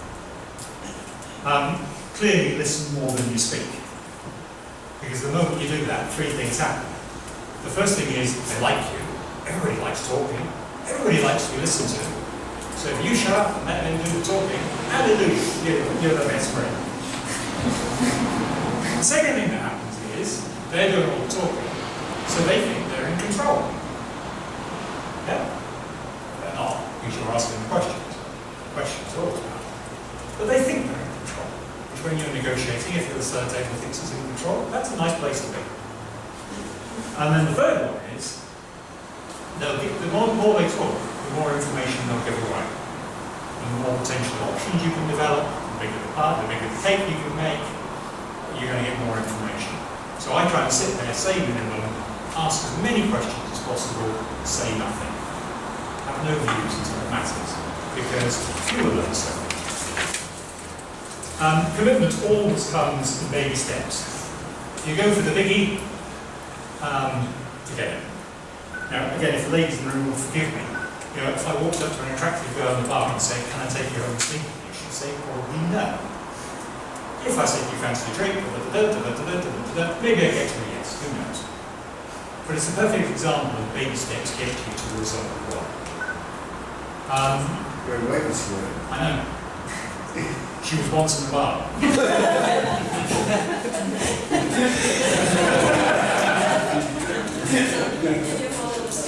I did, and look what it got me. Second point, and again we're talking international here, remember, is get commitments in the way they make commitments, not the way you make commitments. Yeah. So if it's and test, are you sure they're committed to what they say they're committed to? Now, an example I can illustrate this one is I haven't been working here very long. I started doing some work with a big company in Excel, and Graham will know that in the UK, first thing you do when you go to see a new client is you take a non-disclosure agreement with you. It says if you use a secret, and you guys have you keep secret, confidence. So I went to this meeting with a non-disclosure agreement. And at the end of the meeting, I got back my bag, stand in practice, put down the desk and said, I'd like to do this. And the guy looked at me as if I'd grown horns and a tail. And he was like, do you want me to sign that? So I was like, well, it's an issue on that. I said, look, do you trust me or don't? He says, well, yes, I trust you. Fine, we don't need that. But it's a perfect example of how do you give commitment in what form does it come. Now, if I was that person, keep things moving, what's the next step? The worst thing that can happen in negotiation is discussion to stop. You need to keep things moving. And again, I'm sorry my wife's taking the brunt of this one, but perfect example, you're having an argument at home, and when you get to the, well, you can go there then, and slam the door and march away, discussion's finished. There is no progress. When you come back and open the door and say, look, I'm sorry, let's talk a bit more about this, then discussion starts again. Now, I'm not suggesting that you, well, no, I've actually had it happen to me. I was negotiating with a very big travel company in the UK, and they had this buyer who they thought was it. And he drove this BMW sports car and a leather briefcase, and he thought he was it. So we were negotiating with him over a networking contract, and he started asking like really stupid questions, like what's your cost price? Now, am I going to tell him that? So we actually got to the point where he did this big ritual slamming of the briefcase and marching off out the door. So we thought, fine, okay, he needs us. Let's see what happens next. And I had to wait 3 days before he called me back. So Mike needs to go have lunch. I said, yeah, that's a great idea. Keep talking. What's the deadline? If you can find out what their deadline is, not have one yourself, that's a very nice place to be. I was involved in negotiating up to the century years ago, and we knew that the impact we were going to have on them as we were going to get was sufficient when they would want to report quarterly results. We knew when the quarterly results were going to be announced, we knew the timetable went before it, we knew all meetings that came before it and everything. So we knew the schedule that led to where they needed to get to. So of course, every time one of those deadlines was coming up, guess what happened? Oh look, can we phone and cancel this afternoon's meeting? I'm really sorry we can't make it. Can we come the day after tomorrow? We forced them every time. They never blocked what we did. Every time we forced them right up against their own deadlines, to the point where when we got to having the meetings, it was a walk in the park. Because they pretty much had to say yes to what we were agreeing to get to the next stage. This all sounds very Machiavellian. I don't go into a negotiation to lose, but I do go into a negotiation to make the person at the side table what's appropriate too. So the final thing is you go in that way who's going to do what. And you need to come up with an action list of who's going to do what. So let's try and summarise this down. I'd say there's two things to think about. The first one is preparation is everything. If you walk into a situation and there are no surprises, that is the biggest success you can have. If you've thought through all the permutations, all the possibilities. I love playing chess. It's one of my passions. I love planning 3 or 4 moves ahead. Passion. And if you can do the same thing in a negotiation, figure out where they might go next, you're so prepared, so ready. Bring me your worst. But equally, I also try to get them to do as much preparation as they can. Because that way, you get to a better outcome. I know it sounds crazy to effectively try to help the person on the other side of the table, but it's not. Because if they've thought about how to make the pie bigger, and if they've thought about alternate possibilities, and if they've thought about how they might manage my risk, we get to a much better situation. So getting them to do the prep as well makes a huge amount of sense, because you get to a better deal. And to use that expression I hate so much, you really do get to a win-win negotiation. If we turn it to the international dimension, it's very much a case of being sensitive to cultural factors. Now, how can I best illustrate this? Graham sort of almost went there a few minutes ago, as he talked about if you look at a race collectively and they're like this, but if you look at them individually they're like that. And that to me is quite a helpful way of thinking about it. Is if you look at a group of people and say, well, they are generically this, you've got preconceptions and you've got things in your head which may not be helpful. Whereas if you look at this person as a person and they're an individual, you treat them as an individual and you get on with them much better and you get to a much better outcome. I find it critical, absolutely critical, to think about what their perceptions might be and to really test what are they really trying to think here. And go out and take advice, go and talk to people, or break them off one at a time and have coffees with them or whatever, to try and figure out what their perceptions are. Because they're coming from different cultural backgrounds, their perceptions could be completely different to mine. And therefore really working at that to get out what are their perceptions is critical. And then the final thing is to use as much as you possibly can of their approach and their standards. Remember the rate of cut? Use as much as you possibly can of their approach and their standards. Because that way they're feeling at home, they're feeling comfortable, they're feeling around, they understand things are going the way they expect them to go. Yeah? They're happy. And happy people on the other side of the negotiating table is the best result you can possibly get. To wrap up, thank you. Thank you for your attention, I appreciate it. I'm a keen LinkedIner, so if anybody wants to connect with me on LinkedIn to keep in touch, please do so. You find me on the Mike McCormack. I have a Twitter feed that some people find quite amusing, because I hope find business across the world in it. And you can always email me if any questions. I'll be very happy to pick up any questions either later when it comes to the question session. If anybody's got questions, by all means email me anytime and I'm happy to do my best to help. Thanks so much for your time, guys.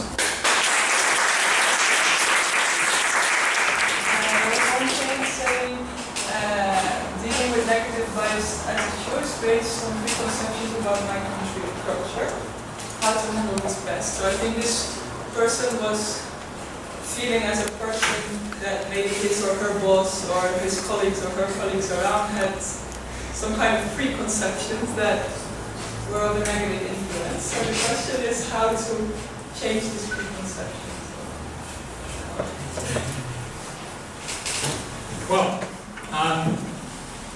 I meet it all the time. I'm a foreigner in Cyprus, and I accept I'm a foreigner in Cyprus, and I do my level best to fit in, and I try to be a comedian wherever I can. On the light-hearted side of it, I have discovered that Cypriot people speak the English. So I make a huge amount of the fact that I'm actually Irish. And I go on to point out that the north of our country has been invaded by the English and it takes me a very long way now. It gets me instant sympathy, because suddenly I'm not one of the nasty English, I'm something else. But they don't quite understand, but that doesn't really matter. I'm something else, and that's perfectly fine. The other thing I find is that also, I talked a little bit about preconceptions based around groups of people. And people do have preconceptions. They walk in and they see a foreigner, and therefore they assume you're an English foreigner and everything that goes with that. But once they get to know you, they discover you're actually just Mike. And I know how I draw my frappe and stuff like that, and then you can accept it, because you're just going to become Mike. So the challenge is to get out of being a group and get into being the individual. I'm a foreigner in Cyprus too, and I would say yes, stereotyping does exist, and we do stereotype people according to their background, according to their cultures, and it's very difficult to get these stereotypes over. So if you're a foreigner in a hostile environment, let's say, and your culture is not perceived positively, you cannot do much about it because it's stereotyping and it has been established actually a long time ago. So my advice just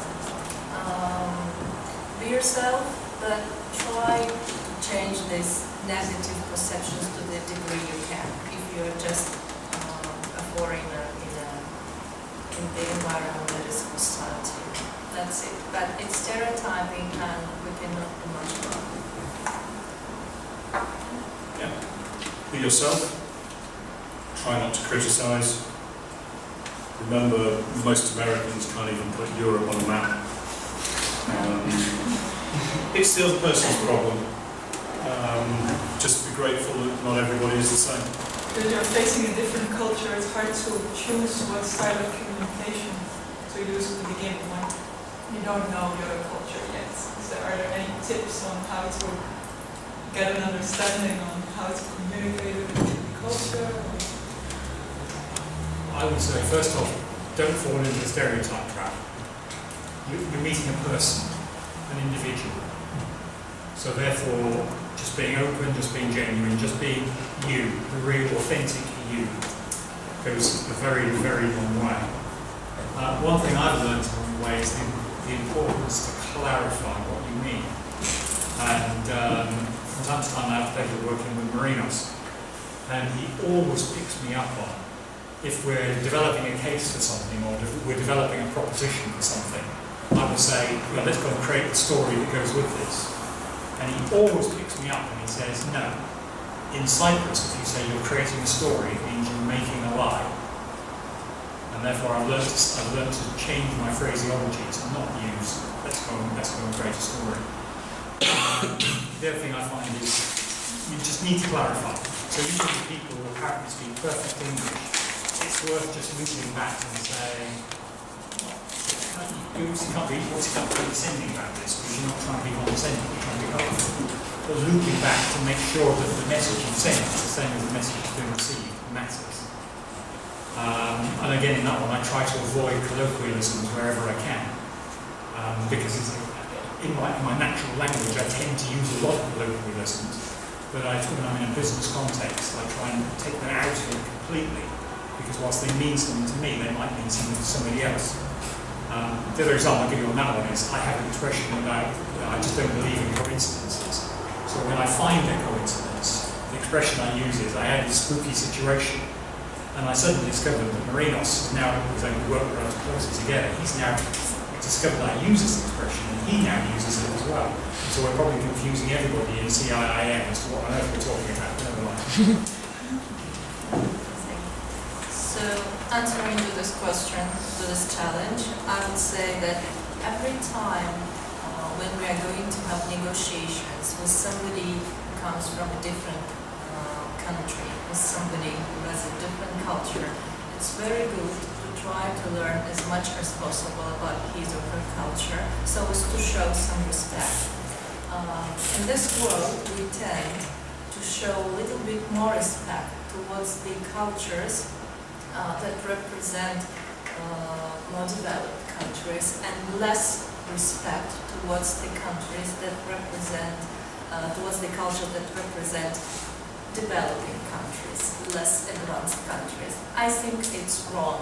So any culture should be respected. So in order to have a perfect communication style in the negotiations, try to learn as much as possible about the culture of your partners, of the parties in negotiations. Respect other people's culture. Yeah, I agree. You should do the obvious homework. You should know how decisions are made, how things reasonably work in the place you are, how long it takes to get access to the right people, whatever the issues are. You'll never understand all the links. So the fallback position is be professional. Professional communications don't need adjectives, they don't need to be artificially tailored to a situation. So just the rule is really try to be yourself and do the obvious homework. Lots of people don't do the homework.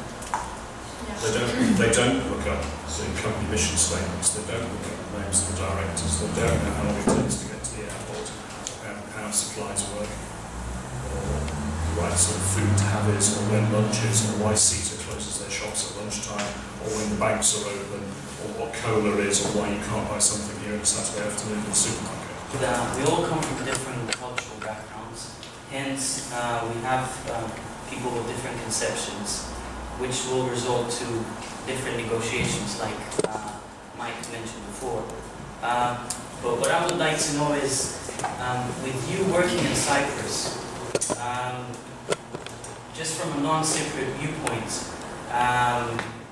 do you think that the culture could be an obstacle for development? For example, let me give you an example. We do have the culture here in Cyprus, and I'm putting myself into this as well, that we say, endaksi, endaksi, siga, siga. So this is like the culture. Could this be like an obstacle? And if it is an obstacle, do we change it, or do we just accept it? As foreigners that are trying to do business here in Cyprus, we have to accept the cultural norms here, cultural beliefs, values and attitudes, and try to integrate.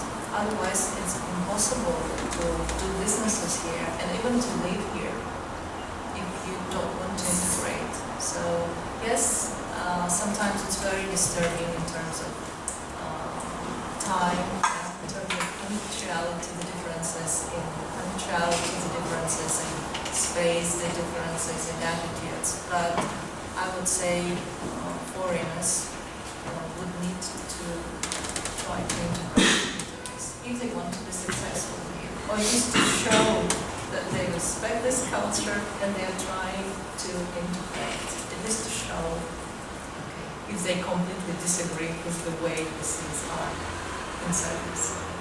That would be the key to success. That's my opinion. I broadly agree with all of that. There's only one small thing I would to it, is that I've found a number of situations where people want to talk to me because I'm foreign and I have different views. And sometimes the challenge is, because like you, I try to behave like a chameleon. If I'm sat in front of somebody and they're behaving like this, I try to behave exactly the same way. But equally, I recognise that there's a reason they're talking to me. And in Cyprus, frankly, it's 800,000 people. Everybody knows everybody. So they're talking to me rather than talking to their uncle's brother's best friend who lives in the same village. Yeah? Because that's the way it works here. But they're talking to me. And there's a reason they're talking to me, not their uncle's brother's best friend who lives in the same village. And if I can figure out that indeed that is the case, they have made the choice to talk to somebody who is different, then I challenge that. I deliberately challenge it to underline the fact I'm different. I think interpreting the question is Cypriot culture an obstacle to Cypriot development? Is that what you were getting at? Yeah, you're not going to like the answer if you're Cypriot. The answer is yes, it is. Cyprus might have an ancient culture, but emotionally it's rather immature. In a world where communications are faster and nobody owes anybody a living, I'm sorry, but the big brothers died. Greece isn't here anymore. There's no help from Athens. There's no money coming from the historic culture. The division of the island is just not an issue. It's fixed as a line. You can't change it. You're not going to die for it. Cypriots not going to go to war for it. There's not enough emotion to launch a military aggression against a country with a 1 million standing army. Get over it. You're going to hate. People hate this. The level of academic achievement must rise to avoid having to buy professionals in. And the youth must be encouraged to return in an ageing population. That might be too much to ask, but that's the challenge that Cyprus really faces. I would think it's an each way bet. Can I develop that point of view? Yeah. Have I not been rude to any part of Cyprus society? Did I miss anything? The other evening, I seem to be having a Rotary week, because I went to a Rotary group meeting in Paphos. I was I listened to a guy presenting on the subject of the crisis and what Cyprus should do about it.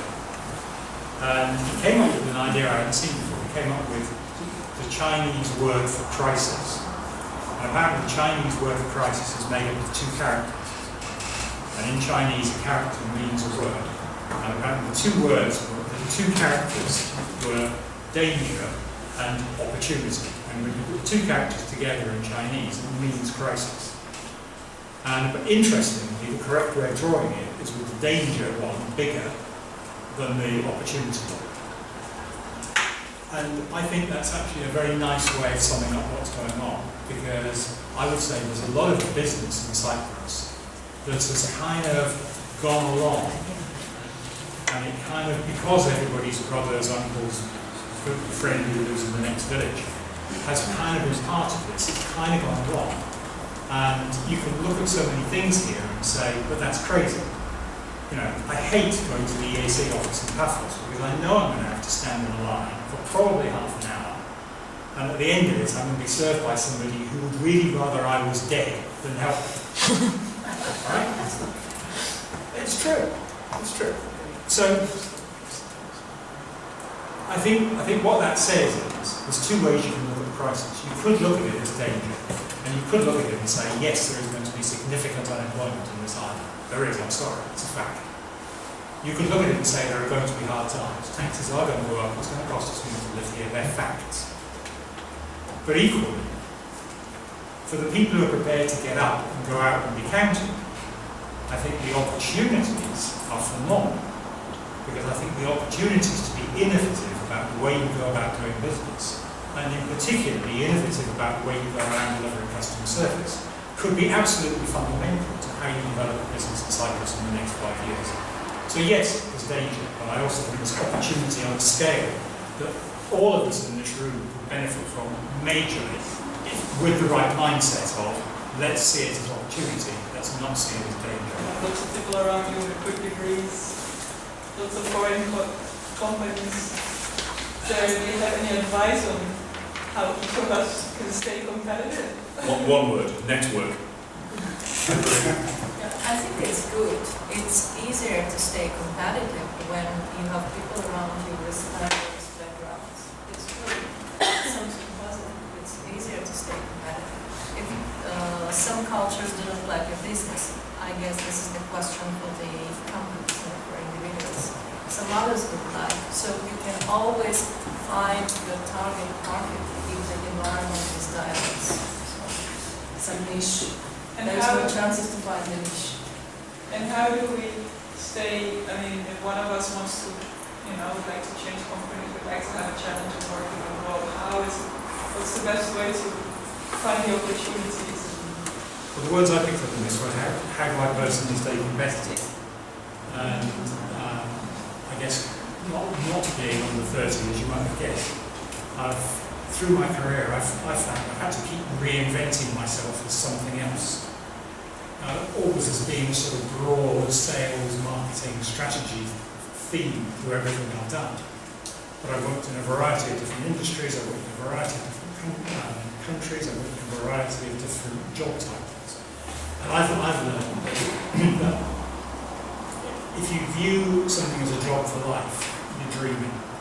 You're absolutely dreaming.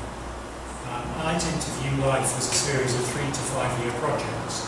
Or for this period of time, this is what I'm going to do. And then I'm going to go and reinvent myself as something else, and I'll come back as something else and go and do something different. So I guess I would say the challenge is to have a time scale, keep reinventing yourself, but therefore go learn new stuff.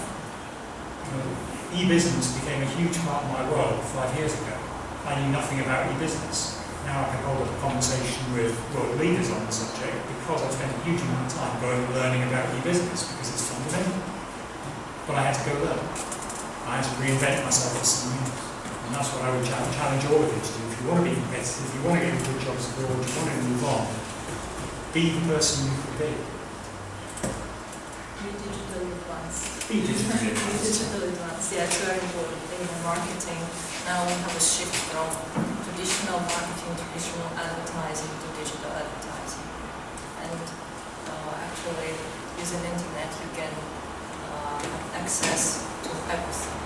And even the major companies are now switching to digital marketing. For example, Heineken recently launched one advertising campaign, and it first launched it on YouTube and on Facebook, which was unthinkable 5 years ago, 10 years ago. And only in 3 months, they launched a traditional commercial on TV. So it's all about digital age. If there's clashing mentalities at work, and you're a visitor, a foreigner, or part of it, the initial reaction is not to take sides. It's to be professional and stay out. But for those who want an exciting life, remember, treason is okay if you win. If you're going to take sides and you're alive at the end, you've got to be on the winner's side.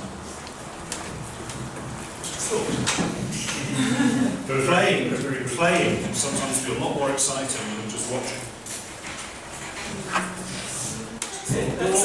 They can make mistakes. Sometimes you can't make change without there being breaking of eggs, etc. Yeah, if you just stand back and do the foreign inside, you'll just be going home early.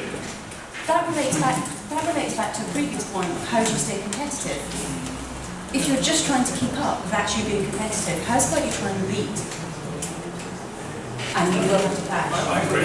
It's balance. It's balance of risk for the individual. And that's different for everybody in different circumstances. Okay, I'll skip the last one because I think we kind of already discussed this. So if there are any other questions or challenges or would like advice or discussion, please. The other thing I would say is it's a nice thing to be dreaming, but it's best to face facts. Like in the case of Cyprus for me, we were considering the real facts back in 82, 83, where we had a certain plan for a solution. By that time we had only maybe 14,000 settlers.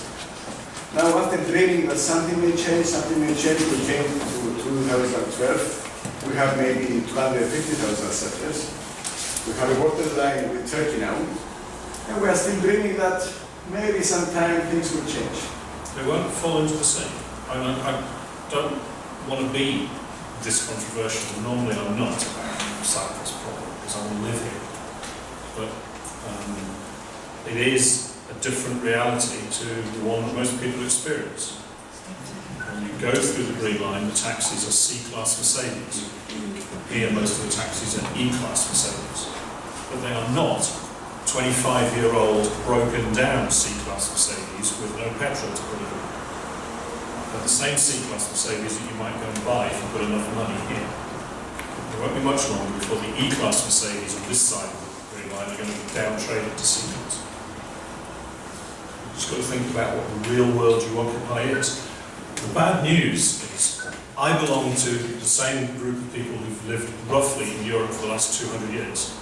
I am richer than my parents. For those of you who are 30 and under in Rotaract, you probably have a 50-50 chance of dying poorer than your parents. There has been a turning point in Europe. And you have to face the realities. You have to network, you have to build professional careers, you have to use education. Or you will be in that 50% who die poorer than your parents. I had a really interesting meeting about 6 weeks ago. With a guy, I'm not going to name names, I'm not going to name parties, but his job was effectively he was representing the youth in the union. And it was a discussion I was having when I was doing some work at CIIM. And I ended up having lunch with this guy, and he was fascinating. Because his view of the world was that whatever loan was agreed, he personally was going to be paying for it, not his parents. And his view was that whatever bailout was agreed, his parents had had the money that was spent as a result of the need for the bailout, but he inherits the debt. And he was very, very bitter about it. And I can understand entirely why he was so bitter about it, perhaps I would be too. But I think it comes back to how you react to it. And if you react to it and say, it's the end of the world. It will be. If you react to it as this is an opportunity to change things, and I would encourage you all, as 30-odd-year-old people, I would encourage you all to go and change everything you possibly can, because you will make your future that way by doing so. But please don't sit on the sidelines and let the world happen to you. Go out and change. Absolutely. People in China and India and the Middle East are still going to die richer than their parents for the next 200 or 300 years.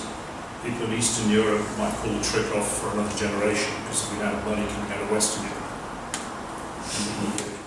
But for individuals and their families, it is going to be pure capitalism. It's going to be the survival of the economically fittest. The states can't afford to pay the pensions and the social securities and the debts. They've borrowed all there is to borrow. 25% of these Western European countries are paid for directly by the state, 50% indirectly. So who's putting the money in if 50% of the money is being spent by the state? I would encourage you all to go from here and think about what you want to change about society, because the fact you're here sat here this morning listening to this, says to me a couple of things. The first thing is you're interested in your careers. You're sat here, you've come to learn about something. Second thing it says to me, you're all clearly intelligent. You're here because you want to learn. So therefore, you are the future. And I'd really exhort you to think about that and figure out what it is you want to see change in this island and go be a part of it. One thing I noticed about Cypriot people is Cypriot people are some of the most conformist islands. I didn't say a word, foreign. But Cypriot people by nature are conformist. And if somebody says to you, go do this, you will tend to go do that. Please don't. Please be different. Please go out. Please challenge. Please question. Please make things different. Because boy oh boy you can. What you would be replacing is rotten to the core. And you could change it. And I exhort you to do so. And if there's anything any of us can do to help you and support you, boy, we will be there in space. Will we not? I think that's... Yes. Except I'm so right-wing now that I'm going to be invading Poland. I just realised. I think with this nice advice from Mike, we should wrap up. Thank you for coming here with your free Saturday morning. Thank you very much. Thank you for inviting us. Please enjoy it. Thank you very much.